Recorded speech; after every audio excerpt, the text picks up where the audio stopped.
Persaudaraan karena iman itu adalah rahmat. Bersaudara karena dogma adalah laknat.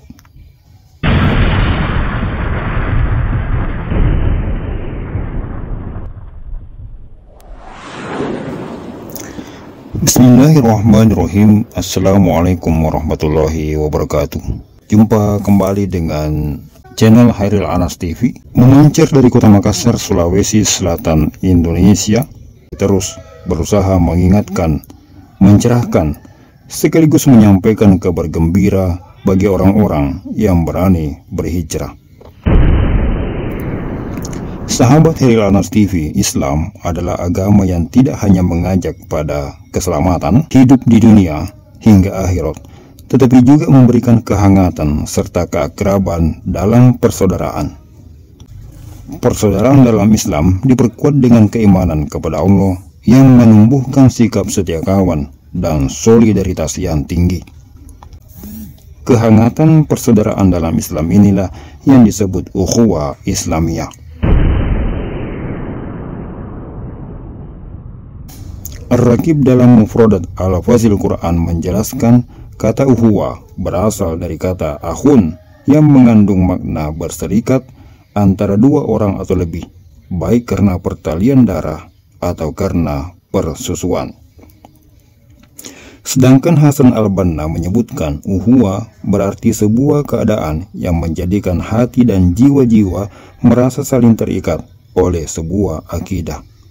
Ikatan inilah yang menyatukan jiwa-jiwa kaum muslimin, menjadikan mereka menyatu dalam keimanan kepada Allah dan Rasul-Nya. Kondisi umat Islam yang bersaudara dalam ikatan keimanan dan tauhid ini digambarkan oleh Allah melalui firman-Nya dalam surat Al-Hujurat ayat 10. A'udzu billahi minasyaitonir rajim.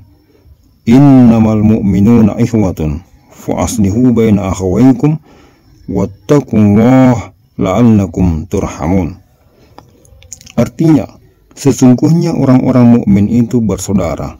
Karena itu, damaikanlah antara kedua saudaramu yang berselisih dan bertakwalah kepada Allah agar kamu mendapat rahmat. Jelas terlihat dalam ayat itu Allah menggunakan kata ikhwah atau saudara seketurunan untuk menjelaskan hubungan antara sesama umat muslim, yakni hubungan keakraban yang didasari atas iman, sama hanya dengan persaudaraan yang diikat oleh seketurunan. Ada 4 tiang penyangga untuk memperkokoh ukhuwah Islamiyah. Yang pertama, ta'aruf atau saling mengenal. Tak kenal maka tak sayang maka tak cinta. Yang kedua, tafahum, artinya saling memahami keadaan masing-masing. Yang ketiga, ta'awun, saling tolong-menolong. Dan yang keempat, takaful, saling menjaga dan memberikan jaminan rasa aman. Keempat sikap inilah yang seyogyanya dimiliki oleh setiap orang iman, sehingga jiwa-jiwa mereka semakin kuat dalam persaudaraan.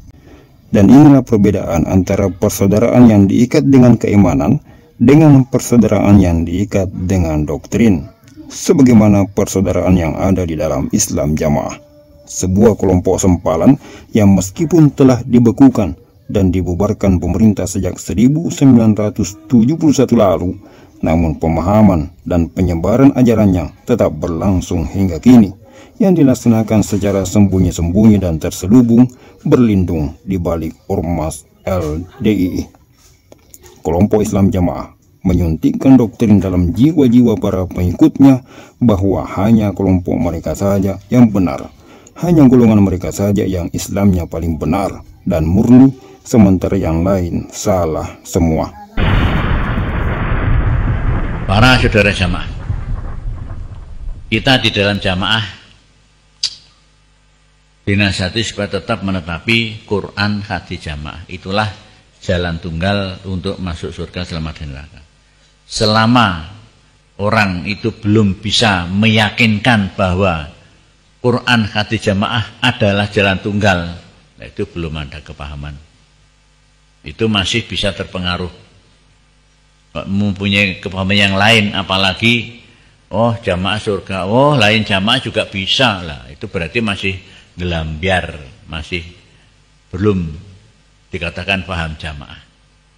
Nah, maka yang dikatakan paham jamaah adalah jamaah surga selain neraka semua. Nah, oleh karena kita mempunyai pendirian bahwa apa yang kita ucapkan itu sebagai budi luhur. Nah, jadi kalau di dalam jelas bahwa Quran hadis jamaah adalah jalan tunggal untuk masuk surga selama tidak ada yang lain. Nah, tapi kalau umum ya semuanya ya dianggap baik itu saja. Nah, maka kita supaya paham dan mengerti bahwa kita menjadi orang jamaah mulai dari generus sampai dewasa dan memanula itu keyakinannya bahwa Quran hadis jamaah adalah jalan tunggal untuk masuk surga selamat dari neraka. Tidak ada yang lain. Selainnya neraka semua. Ajaran inilah yang ditanamkan kepada semua pengikut Islam Jamaah LDII, bahwa untuk mengesahkan keislaman, maka seseorang harus beramir alias mengikuti amir Islam Jamaah, harus berbaiat, dan barang siapa yang telah berbaiat kepada sang imam besar LDII namun keluar atau mencabut tali baiatnya, maka hukumnya murtad, mati sewaktu-waktu, wajib masuk neraka. Lah ini yang mengesahkan seseorang menjadi Islam yang sebenarnya. Baiat kepada imam yang akan ngurusi orang itu sampai orang itu mati, atau imamnya yang mati. Kalau imamnya yang mati diganti, kita baiat lagi. Kalau kita yang mati, kita disaksikan sebagai jamaah. Di hari kiamat nanti, imam itu akan menyaksikan kita jamaahnya nanti dalam perjalanan akhirat. Mengapa disebut doktrin? Karena keyakinan ini hanya beredar di kalangan Islam Jamaah saja. Doktrin-doktrin dalam Islam Jamaah yang dijadikan pokok ajaran adalah 5 bab.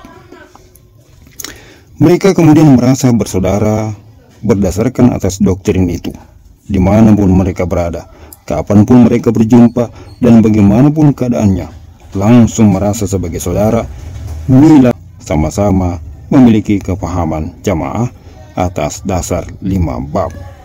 Ada banyak kejanggalan lah, kok bisa seperti itu. Sementara bumbu atau yang disampaikan di dalam Islam Jamaah, pembunuhan karakter terhadap Masyayikh itu sangat kental sebetulnya.